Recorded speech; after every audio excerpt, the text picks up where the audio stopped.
Picture this, guys. You wake up, check the news, and realize EA just got bought for $55 freaking billion. Oh yes, you heard that correctly. Billion with a freaking B. As in billions of microtransactions finally adding up. Suddenly, the company famous for selling you horse armor DLC is worth more than the GDP of some countries. This is the same EA that gave us loot boxes, broken launches, and the infamous pride and accomplishment meme. A company so greedy, if you left them alone in a room with your wallet, even the coins would come out traumatized. And now, they've been acquired by Saudi Arabia's public investment fund, Silver Lake, and oh yes, Jared Kushner. Because when you think video games, you obviously think oil money and political nepotism. I swear, it's like watching a freaking Monopoly game where the banker just takes all the properties, flips the board, and declares themselves the winner. EA, it isn't just being sold, it's being absorbed into a mega corporate void where money talks, player screams, and CEO laugh in mansion-sized champagne glasses. And the 55 billion? Well, to put that in perspective, you could buy every single copy of Skyrim Remastered that Bethesda will release in the next 40 years and still have change for a small moon. You could literally fund NASA missions to colonize Mars, but instead we're buying Madden again. Humanity is doomed. So guys, sit back, relax, and watch as we break down how this deal works, why it happened, and how EA is about to transform from Electronic Arts into extinction approaching. Firstly, let's check out the structure behind this 55 billion behemoth. EA isn't just being sold, it's going private. That means no more stock tickers, no more quarterly earning calls for analysts to cry at, and no more pretending to care about shareholder questions. From now on, EA gets to screw you over in silence without the SEC peeking over their freaking shoulders. The deal itself is powered by three major players: Saudi Arabia's Public Investment Fund or PIF, Jared Kushner's Affinity Partners, and Silver Lake, a private equity firm. Imagine a tag team of $1 trillion oil wallet, political nepotism wrapped in a suit, and Wall Street guys who get excited every time they hear the word leverage. Truly, the Avengers of making you nervous. Andrew Wilson, EA CEO, gets to stay in his big leather chair, which makes sense. He's basically the final boss of monetization. This man turned Ultimate Team into a global casino and lived to brag about it. You don't replace him, you just keep him stacking chips while smiling like the house always wins. Now here's a question for you guys. How do you fund $55 billion? Well, the answer is easy. A mountain of cash, a little debt financing, and probably a few ancient relics pawned off to collectors.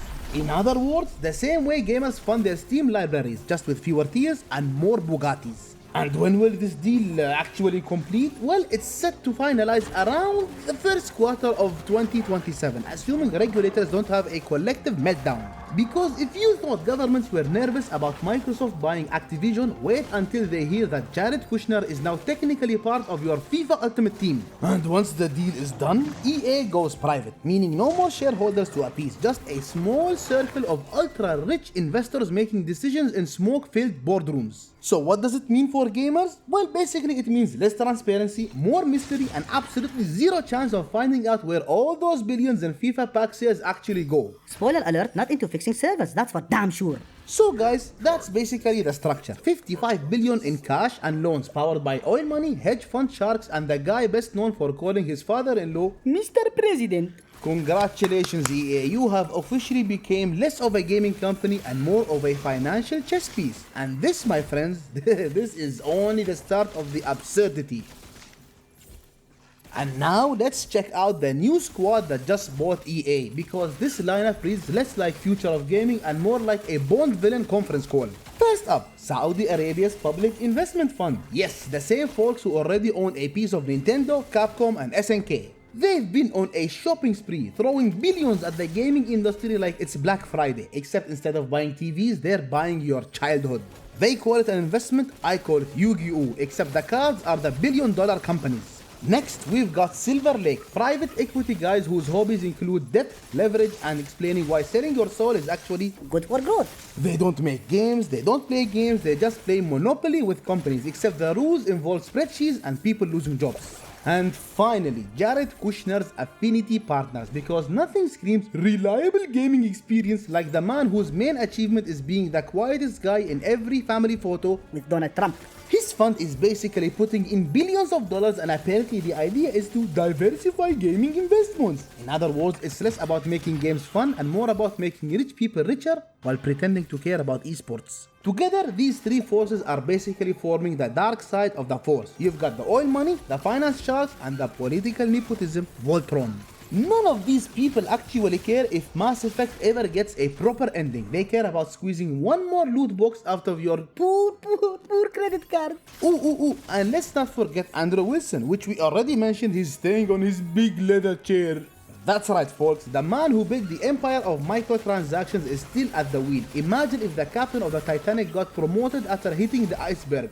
Good news, lads. We're buying a bigger boat with even more loot boxes. So, when you think quote-unquote EA under new management, don't imagine creative freedom or a golden era of innovation. Imagine FIFA coins being traded on the Saudi stock exchange while Jared Kushner pitches you a $99.99 founders pack to unlock his hairstyle in The Sims. Brugh, what a sad thought. Now let's move to the fun part. The gamers themselves, because if there is one thing the internet is good at, it's roasting billion-dollar deals like their patch notes.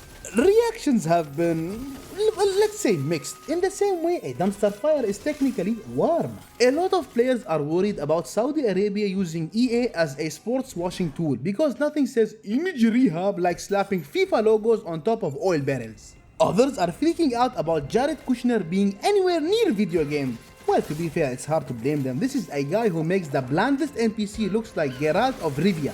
Honestly, nobody wants to boot up Madden and see powered by affinity partners. Honestly guys, the vibe, it's simply distrust. EA already has a reputation for being greedy, soulless, and about as player friendly as a Dark Souls mimic chest. But now, layer on billionaire investors with controversial reputations and you've basically created a mega corporate monster. Some optimists are hoping the extra cash means EA can revive dead franchises.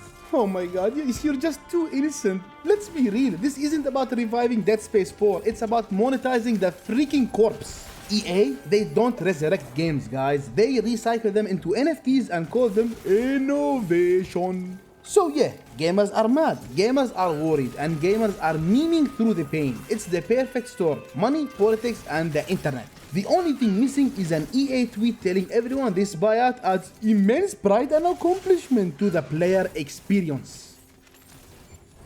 So where does that leave us, guys? EA has been sold for $55 billion, bought out by a combination of oil money, private equity sharks, and Jared Kushner. Three words that should never be in the same sentence as fun. I mean, sure, on paper, it's the biggest gaming buyout ever, but in reality, it's like watching a kid trade their baseball cards for actual nuclear codes. This isn't just business, guys, it's the reshaping of the gaming industry into a giant playground for freaking billionaires. And unfortunately, the players, as usual, are stuck in the middle. Some are, let's say, cautiously optimistic, but I wouldn't really count on optimism in this situation. Because at the end of the day, gamers don't care about investor portfolios. They care about whether their games are fun, fair, and not locked behind 12 freaking paywalls. In my opinion, money and corporate overlords can assist the gaming world. Sure, I mean, they have a lot of money, but they can't replace the human element, the developers, the stories, the creativity, and most importantly, the connection to players. Replace that with boardroom suits and you've got a recipe for freaking disaster.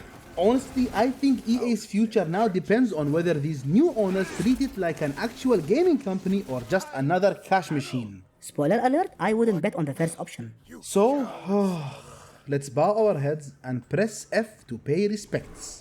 Not for EA, of course, it's still alive and breathing and doing well. It's for the players who now have to trust their gaming futures to the world's least inspiring Avengers freaking lineup. What do you guys think? Is this the beginning of EA's redemption arc or just another season pass for corporate greed? Please drop your thoughts down below. And guys, thank you once again for watching the video. If you enjoyed it, please consider leaving a like and subscribing for more content in the future. Take care and I'll see you in the next one.